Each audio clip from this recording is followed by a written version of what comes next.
and you are back watching Knockouts and Three Counts, and we've got a very special guest with us. We've got Filthy Tom Lawlor. First of all, how you doing, brother, man? Not doing too bad. I'm back here in the swing of things pretty much, so it feels good to be back wrestling. Here at Warrior Wrestling this week, ready to do some work. So, we know that you've got quite the match tonight. First of all, give us your thoughts on your opponent, because have you guys faced each other at all? This is our first Warrior Wrestling show. We've seen a lot of your stuff here at Warrior Wrestling, but if you guys have faced each other, give us your thoughts on your opponent. Yeah, I faced, tonight I'm going to be fighting Kevin Koo. I faced him not in singles competition before, but we have faced off in multi-man matches, tag matches, but tonight's going to be the first time that we get to go mano-a-mano. I'm really looking forward to it. So it's funny you bring up Kevin Koo, because Kevin Koo actually just faced last week's guest for us in Nolan Edwards, who's going to be doing his thing on IWTV and all that good stuff. So we've had a lot of talk about Kevin Koo lately. Yes. Well, first of all, Nolan Edwards, I ran into him at Paradigm Pro last month, and I think he's a punk. I think he's a piece of trash. And I hope he hears this. I'm going to beat the crap out of him next time I see him. Again. Nolan, you've got smoke, bro. You're over here talking about wanting smoke with JD Drake. It looks like you've got some smoke with the Filthy. I'm calling him out. So. Hey, I like it. I definitely like it. So, as we mentioned before we went on air, our show also covers MMA and all that good stuff. So, for you, I want to know, like, coming to wrestling, what was the hardest thing for you that, like, was a transition? Was it harder to get, like, punches down? Or was the grappling very similar? Or was it the gloves? Yeah, I mean, the thing is that not a lot of people realize it or they forget because of my MMA career, but I was a wrestler before I was in the UFC. I worked the Indies in Florida for a couple of years, and I had fought a little bit before that in MMA as well, but it's like, to me, they've always kind of been the same thing. So what I try to do now is I try not to I guess bastardize myself. You know, the stuff I do out there, I try to keep it as real to a fight style as I can. You know, while still having some entertainment out there. So really, the hardest thing is in a fight, you're going 100%, right? You're going as fast as you can. If you take a second to stop and think, you've taken too long, right? Whereas here in the wrestling ring, a lot of times it's about slowing things down and, you know, drawing the crowd in through, you know, like letting them see what's happening rather than going so fast that they can't see what's happening. So, you know, you kind of have to slow it down. You have to think about the performance aspects of the character and, you know, how to draw people in through human emotions, whether that's pain or excitement or whatever. Whereas a lot of times in a fight, you want to be stone-faced. You don't want to show that. So really, you know, I guess that's the hardest thing, I would say. Not the bumps, not any rest of stuff. All right, Kev, I've been flapping my gums. What do you got? I mean, as far as like wrestling goes, you know, probably just like every other MMA or you know, amateur wrestler. I love watching Ken Shamrock, even, you know, Bob Backlund when I was a kid. It's not like there was a ton of amateur wrestlers still, you know, in pro wrestling. Like, he was, you know, one of them even in his later years. And then as I started to get older, honestly, the first like Japanese wrestling, which Japanese wrestling is a huge influence of mine, but the first time I saw any Japanese wrestling was Stranglemania from ICP, yes, sir. Which is like a stark contrast, a huge difference from the style of wrestling that I do, but that's actually like the thing that kind of brought me in. So, I mean, there's a huge influence on me, honestly, ICP out of all the people. And then I was a huge fan of UFC, Pride Fighting Championships, and I think one of the best fighters of all time and best professional wrestlers is Inoki, come on.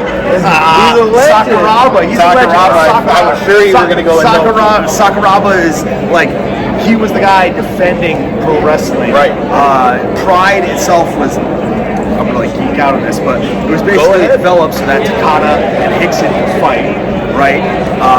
Pro wrestling didn't look so strong after Hickson beat Takada a few times, and Sakuraba was the one who kind of carried that torch and brought professional wrestling back to being strong as a real fighting style. So, and which is, I'm a pro wrestling fan, so, you know.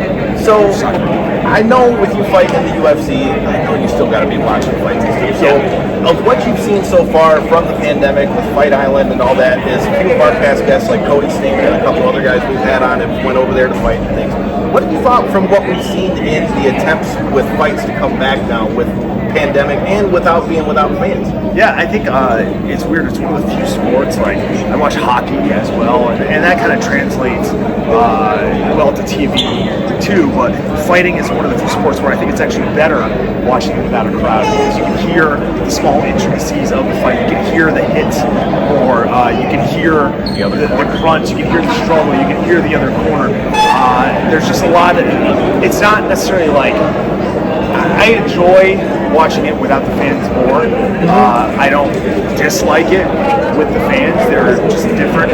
But I think it's one of the few sports that's actually come out better because of this. I can't watch an NBA game now. NBA was so weird. Yeah. I was watching bits of that because we had one of our past guests show, which you can check on the top right link, Darius Estelle, who went to war for LFA last night. We were checking out the NBA Game 7 last night, kind of on like the tablet, and I'm just like, it looks like you're almost watching like a screen or like a practice, where like it's hard to really put in like, okay, this is Game 7 of the NBA playoffs. It just doesn't look the same. Same with baseball too. Right. Baseball is hard for me to watch. Hockey, I think, and MMA, they're very fast, right? Football is going to be weird because you have the breaks, right? So how are they going to fill that TV time? Baseball, there's a lot of breaks, right? Basketball, there's timeouts left and right, going out of the court, you're stepping out of bounds, you know? So hockey, which is nonstop, MMA, which is nonstop, those have really been the best out of the sports to watch. I completely agree. And so one other question that I have for you before we let you go. Obviously, you're one of the biggest names when you hear people talk about guys who switch from UFC and now come into wrestling. With more guys that you're seeing do that, whether it be Ronda going over to WWE, or now there's talk with Frank Mir talking about doing wrestling and things like that. What are your thoughts with that, with wrestlers, you know, kind of co-mingling, and do you think it's good for, I feel like MMA guys for the first time are getting to see that wrestlers are tougher a lot of times than you think. And I say that because, and at least in my gym, it was always a joke because, like, I've always been the wrestling guy. But now that you're seeing so many fighters kind of like co-mingling, I feel like it's kind of bringing some light. So what are your thoughts now that we're seeing more of a crossover between wrestling and MMA when you saw the, you know, such the start to it? It's just honestly, perception is everything, and there's not more people doing it now than there were in the past. This has been going on for sure. years and years and years. Now it's just MMA is more. There's more people who are knowledgeable about MMA. There's more mixed martial arts leagues, but throughout wrestling history, there's been guys coming from different various martial arts, different fighting disciplines who have been going into wrestling. I mean, Japan's always like the easiest example to use. Definitely. But in WCW, there was Sergeant Craig Pimpin, who was fighting MMA in Japan, right?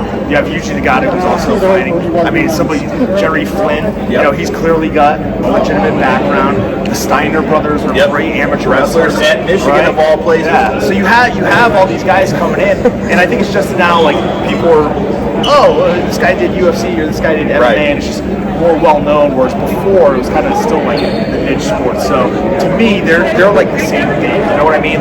My job is to go out there and put on a fight.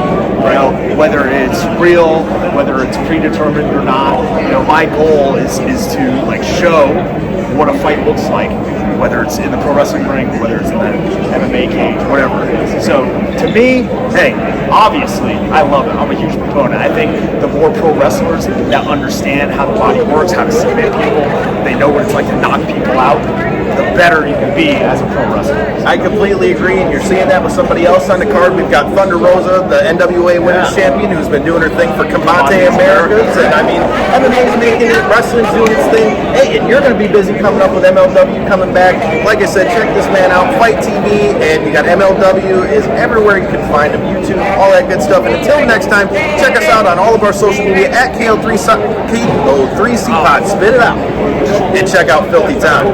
Peace.